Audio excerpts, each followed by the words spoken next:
আজ আমার শ্রাবণ মাসের অষ্টম দিন। আজ রান্না করেছিলাম মাসকলাইয়ের ডাল, মানে আমরা কিন্তু ঠাকুর ডালও বলে থাকি। আর করেছিলাম মিক্স ভেজ সবজি, যেটা সকালে রুটি দিয়ে খাওয়া হয়ে গেছে, আর এক হাঁড়ি ভাত। আর অনেক দিন ধরে তোমাদের সাথে আমি রান্নার ভিডিও শেয়ার করি না, তাই ভাবলাম আজকে পনিরের রেসিপিটা তোমাদের সাথে শেয়ার করি। যেহেতু কাজু বাদাম আর সাদা সর্ষে ছাড়া কিছুই ছিল না, তাই ভাবলাম আজকের রেসিপিটা সাদা সর্ষে আর কাজু বাদাম দিয়ে করা যাক।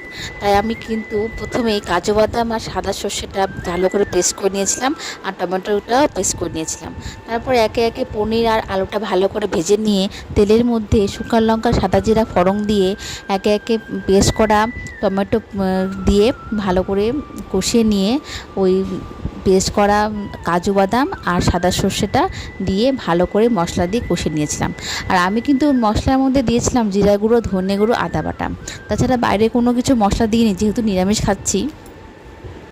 তোমাদেরকে বলেছিলাম না আজকে রেসিপিটা একটু অন্যরকম করে রান্না করছি, তো রেসিপিটাতে ছিল একটু কাঁচা দুধ। তো ভাবলাম কাঁচা দুধ দিয়ে একটু রান্না করি, তাই কাঁচা দুধটা পনিরের মধ্যে দিয়ে কিছুক্ষণ রেখে ওই লাস্টে কাঁচা দুধটা দিয়ে ভালো করে কষিয়ে নিয়ে গরম মশলা আর ঘি দিয়ে নামিয়ে নিয়েছিলাম। তো এই রেসিপিটা কিন্তু তোমরা বাড়িতে অবশ্যই ট্রাই করো, ভীষণ খেতে ভালো হয়েছে। আর আমাকে কিন্তু সাবস্ক্রাইব করতে একদম ভুলো না।